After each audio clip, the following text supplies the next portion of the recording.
जय हिंद दोस्तों, स्वागत है आपका हमारे यूट्यूब चैनल चंद्रहास के आंसर विशेष में।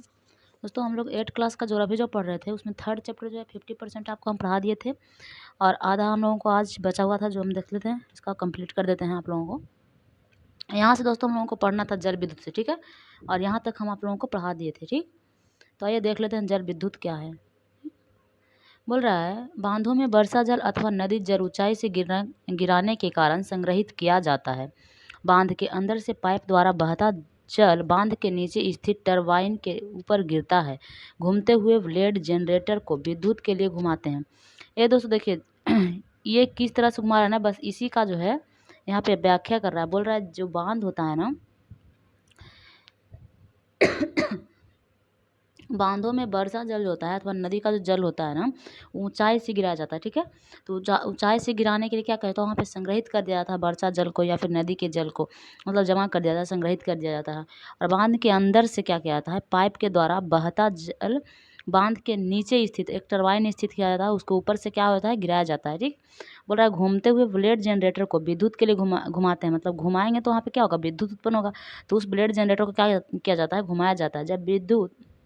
जब जल विद्युत मतलब इसी प्रक्रिया को क्या कहते हैं, जल विद्युत कहते हैं।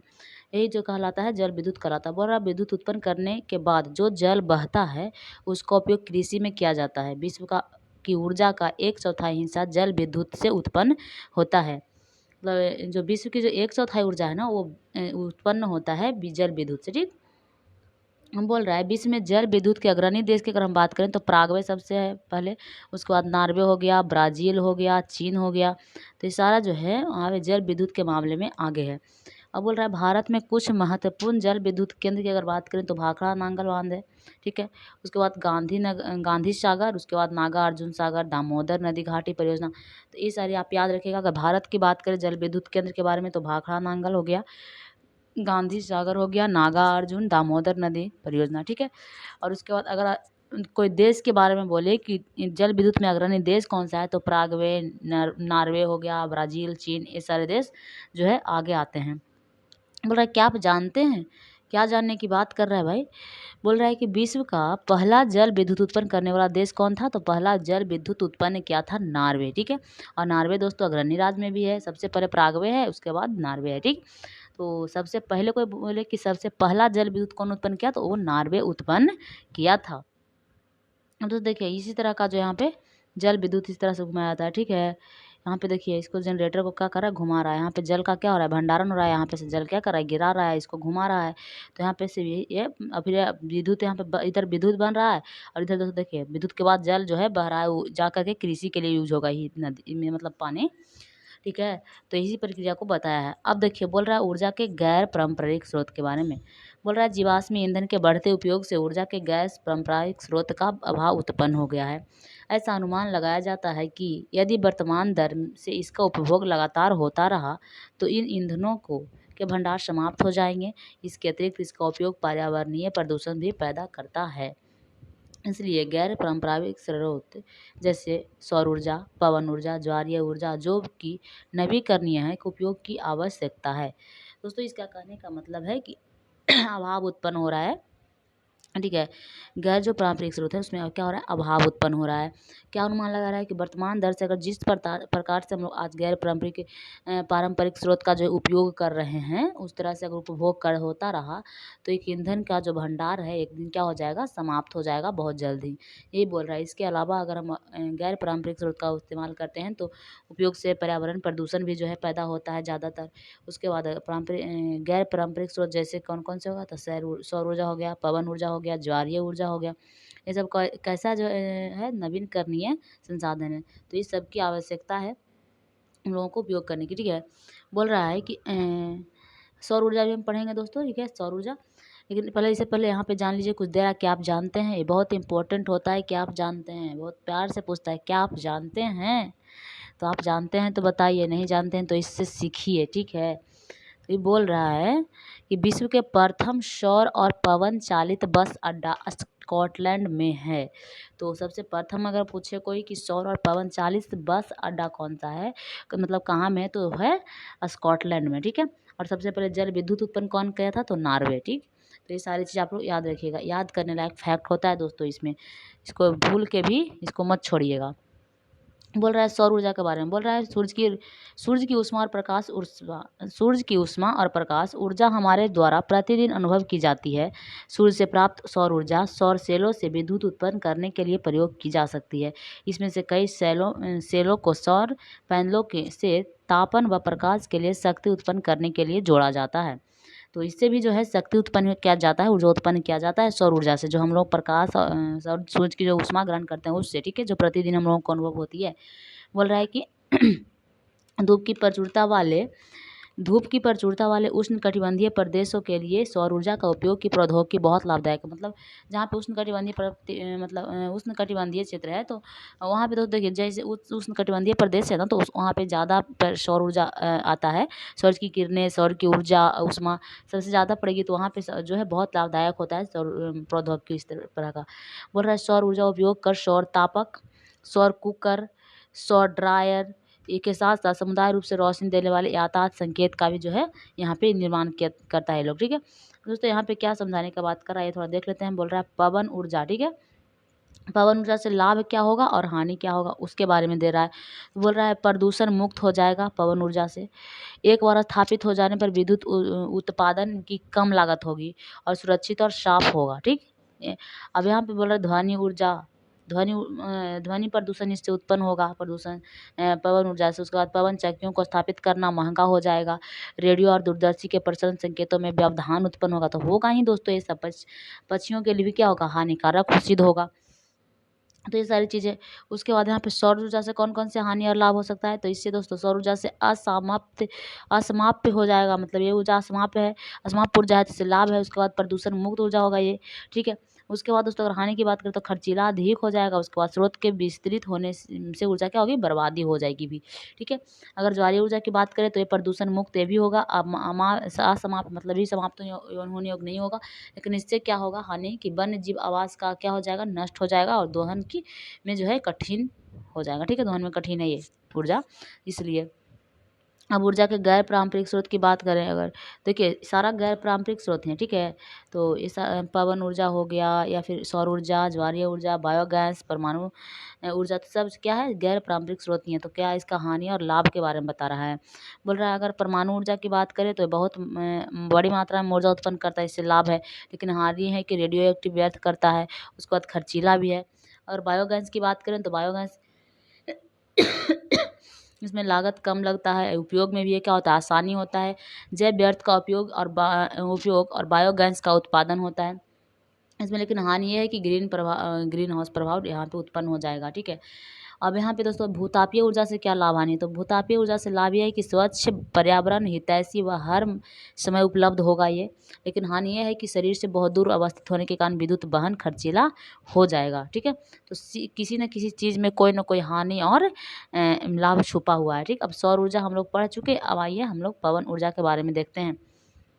पढ़ने के बाद भी आप लोगों को पता चल ही जाएगा कि यहाँ पे जो है किस तरह से हानि और लाभ हो सकता है। दोस्तों देखिए सौर पैनल के नाम आप लोग सुने होंगे, अगर आपके घर में भी होगा हो सकता है सौर पैनल, ठीक है। तो देखिए यहाँ पे यही सौर पैनल का जो है फिगर दिया है, सौर ऊर्जा प्राप्त करता है ये, ठीक है। बोल रहा है पवन ऊर्जा एक असमाप्य स्रोत है, मतलब समाप्त होने लोग नहीं है। पवन चक्कियों का उपयोग अनाजों को पीसने और जल निकालने के लिए चिरकाल से चला आ रहा है। चिरकाल से मतलब पहले से। वर्तमान पवन चक्कियों में तीव्र गति से चलती हवाएं पवन चक्की को क्या करती है, घुमाती है, जो विद्युत उत्पन्न करने के लिए जनरेटर से जुड़ी होती है। अब बोल रहा है कि पवन चक्कियों के समूह से युक्त पवन फॉर्म तटीय क्षेत्रों व पर्वत घाटियों में जहाँ प्रबल और लगातार हवाएं चलती है, मतलब बहुत तेज़ी से जो है, प्रबल मतलब क्या, बहुत तेज़ी तरह से मतलब और लगातार चलती है, रुकती नहीं है, लगातार चलती है। तो वहाँ पे इस तरह का जो है पवन ऊर्जा का ज़्यादा उपयोग होता है, ठीक है। और वहाँ स्थित है ये सब पवन ऊर्जा वगैरह का। बोल रहा पवन फॉर्म की अगर बात करें, पवन फॉर्म वहीं पे स्थित है जहाँ पे पवन मतलब पवन बहुत तेज़ चलेगी और लगातार चलेगी। पवन फॉर्म की अगर बात करें तो नीदरलैंड हो गया, जर्मनी हो गया, डेनमार्क हो गया, यूके हो गया, यूएसए हो गया, स्पेन हो गया, तो इस सब में जो है पवन फॉर्म पाए जाते हैं। अब बोल रहा है पवन ऊर्जा उत्पादन में क्या है, उल्लेखनीय है। यहाँ पे तो देखिए बोल रहा है अब परमाणु ऊर्जा के बारे में बोला, परमाणु ऊर्जा प्राकृतिक तौर पर प्राप्त रेडियो सक्रिय पदार्थ जैसे यूरेनियम और थोरियम के परमाणुओं के केंद्रक में संग्रहित ऊर्जा से प्राप्त की जाती है। ये पदार्थ नाभिकीय रिएक्टरों में नाभिकीय विखंडन से गुजरते हैं और उत्पन्न ऊर्जा की प्राप्ति होती है।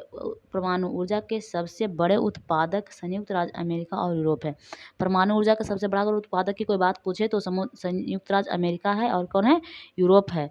बोल रहा है भारत में राजस्थान और झारखंड, भारत के राजस्थान और झारखंड का नाम याद रखिएगा दोस्तों। ये राजस्थान और झारखंड जो है इसके पास यूरेनियम के विशाल निक्षेप हैं। ठीक है, अब थोरियम का विशाल निक्षेप में केरल के मोनोजाइट बालू में पाए जाते हैं, और भारत में स्थित परमाणु ऊर्जा के केंद्र तमिलनाडु में है। तो देखिए यूरेनियम के अगर कोई निक्षेप पूछे तो राजस्थान और झारखंड में है, लेकिन अगर कोई बोले थोरियम का विशाल मात्रा कहाँ, तो केरल के मोनोजाइट बालू एक प्रकार का होता है। ठीक है, बालू का नाम है मोनोजाइट, तो उसमें पाया जाता है थोरियम। अगर बात करें परमाणु ऊर्जा कहाँ पे का केंद्र कहाँ पे भारत में, तो तमिलनाडु में कलपक्कम। ठीक है, कलपक्कम में है। वही अगर बात करें महाराष्ट्र में तो तारापुर में है। राजस्थान के कोटा में भी जो है स्थित, यहाँ पे राजस्थान के कोटा के निकट राणा प्रताप सागर बांध। ठीक है, और उत्तर प्रदेश के नागौर में, कर्नाटक के कैगा, ये सब में जो है परमाणु ऊर्जा का केंद्र स्थित है। अब देखिए भूतापीय ऊर्जा के बारे में बोल रहा है, तो ताप ऊर्जा जो पृथ्वी से प्राप्त की जाती है भूतापीय ऊर्जा कहलाती है। ठीक है, भू मतलब क्या? भूमि, ताप मतलब ताप, तो ताप ऊर्जा अगर पृथ्वी से उत्पन्न मतलब प्राप्त किया जाएगा तो क्या हो जाएगा? भूतापीय ऊर्जा कहलाएगा। पृथ्वी के अंदर गहराई बढ़ने के साथ तापमान में लगातार क्या होती है? वृद्धि होती जाती है। तो सभी को पता है कि जैसे जैसे जो है पृथ्वी की जितनी गहराई तक जाएंगे तापमान में उतना ही क्या होगा? वृद्धि होगा। तो कभी कभी यह तापमान ऊर्जा भू स्थल पर गर्म जल के झरनों के रूप में प्रकट हो सकती है। यह ताप ऊर्जा शक्ति उत्पादन करने में प्रयुक्त की जा सकती है। वर्षा में गर्म जल के स्रोत के रूप में भूतापीय ऊर्जा खाना बनाने में, ऊष्मा प्राप्त करने में, नहाने के लिए प्रयोग में लाई जाती है। यूएसए जो है विश्व के सबसे बड़ा भूतापीय ऊर्जा का क्या है? संयंत्र है। इसके बाद बात करें तो न्यूजीलैंड, आइसलैंड, फिलीपींस और मध्य एशिया अमेरिका भी इसका जो है उदाहरण है। हमारा भारत में भूतापीय ऊर्जा के संयंत्र हिमाचल प्रदेश में मणिकरण और लद्दाख में पूना घाटी में स्थित है। अगर भारत की बात करें भूतापीय ऊर्जा के, तो वो हिमाचल प्रदेश सबसे ऊपर देख रहे हैं, उधर मणिकरण है वहाँ पे, और फिर लद्दाख वो भी उधर नहीं है, जम्मू कश्मीर में पूरा घाटी, ठीक वहाँ पे है। तो देखिए दोस्तों यहाँ पे मणिकरण में भूतापीय के कारण यहाँ पे दिखा रहा है सहायता से भोजन पकाया जा रहा है। ठीक है, भूतापीय ऊर्जा की सहायता से क्या कर रहा है? भोजन पकाया जा रहा है। ठीक दोस्तों ऊपर कुछ दिया था उसको हम लोग पढ़ ले चलते हैं, फिर ऊपर आने की ज़रूरत नहीं पड़ेगी। सौर कुकर क्या होता है? बोल रहा है कार की एक पुरानी ट्यूब लें और उससे क्रियाकलाप करने का रहा है। सौर कुकर बना रहा है। ठीक है लोग, तो आइए कैसे बना रहा है पढ़ ही लेते हैं थोड़ा सा। बोल रहा है कार की एक पुरानी ट्यूब लें और उसमें हवा भरकर लकड़ी के एक चबूतरे पर रख दें। एल्युमिनियम के नीलदार बर्तन को बाहर से काला कर दें और उससे 1 कप चावल के साथ 2 कप जल मिलाएं। इसको एक ढक्कन से बंद करें और उसे ट्यूब के भीतर हिस्से में रखें। अब शीशे के एक फ्रेम में क्या होगा? ट्यूब के ऊपर रखे इसे धूप का खड़ा कर दें। तो ये इस सौर कुकर ही बना रहा है दोस्तों, यहाँ पे देखिए बनाया है। ठीक है, सौर कुकर बनाने का प्रयास कर रहा है। ठीक, तो ये कोई बहुत बड़ी छोटी हटाइए क्रियाकलाप है। ये हमारे लिए क्या आप जानते हैं बहुत इंपॉर्टेंट होता है। क्रियाकलाप उतना इंपॉर्टेंट नहीं है। ठीक है, वो बच्चों के लिए सब दे रहा है कि बना करके सीखिए अभी से आप लोग। बोल रहा है क्या आप जानते हैं तो विश्व का पहला ज्वारीय ऊर्जा स्टेशन फ्रांस में बनाया गया था। ठीक है क्या दोस्तों, ज्वारीय ऊर्जा स्टेशन की अगर बात करें तो सबसे पहले वो कहाँ बनाया गया था? फ्रांस में बनाया गया था। आइए ज्वारीय ऊर्जा के बारे में पढ़ लेते हैं। बोल रहा है ज्वार से उत्पन्न ऊर्जा को क्या कहते हैं? ज्वारीय ऊर्जा कहते हैं। यह ऊर्जा का विदोहन समुद्र के संकरे मुहाने से बांध के निर्माण से किया जाता है। उच्च ज्वार के समय ज्वारों की ऊर्जा का उपयोग बांध में स्थापित टरबाइन को घुमाने के लिए क्या होता है? किया जाता है। रूस, फ्रांस, भारत के कच्छ के खाड़ी में विशाल ज्वारीय मिल जो है मिल जाएंगे देखने के लिए। अब बोल रहा है बायोगैस क्या होता है? तो जबकि जैविक अपशिष्ट जैसे मृत पौधे और जंतुओं के अवशेष, पशुओं के गोबर, रसोई के अपशिष्ट को गैसीय ईंधन में क्या किया जाता है? बदला जा सकता है। इसे बायोगैस कहते हैं। जैविक अपशिष्ट बैक्टीरिया द्वारा बायोगैस संयंत्र में अपघटित होता है जो अनिवार्य रूप से मीथेन और कार्बन डाइऑक्साइड का मिश्रण है। बायोगैस खाना पकाने, विद्युत उत्पादन का सर्वोच्च ईंधन है और इससे प्रति वर्ष बड़ी मात्रा में जैव खाद का भी क्या होता है, उत्पादन होता है। तो ये दोस्तों बायोगैस सब सारे लोग, लगभग सारे लोग बनाए होंगे अपने घर में, ठीक है। एक डिबिया में गोबर वगैरह, कुछ पशुओं का जो गोबर वगैरह होता है उसका बैर करके एक थोड़ा छोटा सा बल्ब जला देना, इस तरह के, बहुत अच्छा, ठीक है। तो हम खुद भी बनाए हैं, ठीक है। तो इस लगभग सारे लोग बनाए होंगे गोबर, इसको कहते हैं क्या, गोबर गैस सब कहते हैं, ठीक है। बायोगैस इसको कहा जाता है। बड़ा ऊर्जा सर्वव्यापी है, लेकिन इस ऊर्जा का विदोहन बहुत ही कठिन और खर्चीला है। इस हम में से प्रत्येक व्यक्ति ऊर्जा को क्या करा है, नष्ट ना करके एक भिन्नता ला सकता है। मतलब ऊर्जा को जो नष्ट कर रहे हैं हम लोग, उसको नष्ट ना करके एक भिन्नता ला सकते हैं हम सब लोग मिल करके। ऊर्जा की बचत ही ऊर्जा का क्या है, उत्पादन है। तो ऊर्जा का बचत करेंगे तो वही हम लोगों को क्या है, ऊर्जा का उत्पादन है। अभी से कार्य करना शुरू करें और ऊर्जा के भविष्य का सुनहरा जो है, भविष्य क्या करें, सुनहरा बनाए। अब दोस्तों देखिए, चैप्टर तो खत्म हो गया और यह इतना ही था आप लोगों को चैप्टर, ठीक है। अब अभ्यास है तो ये तो आप लोगों से बन जाएगा, इसको हम बताएंगे नहीं। और आगे हम लोगों को पढ़ना है 4 चैप्टर के बारे में, ठीक है। तो मिलते हैं फिर अगले चैप्टर में, ठीक है, अगले में, ठीक है। तो जय हिंद दोस्तों, जय हिंद दोस्तों।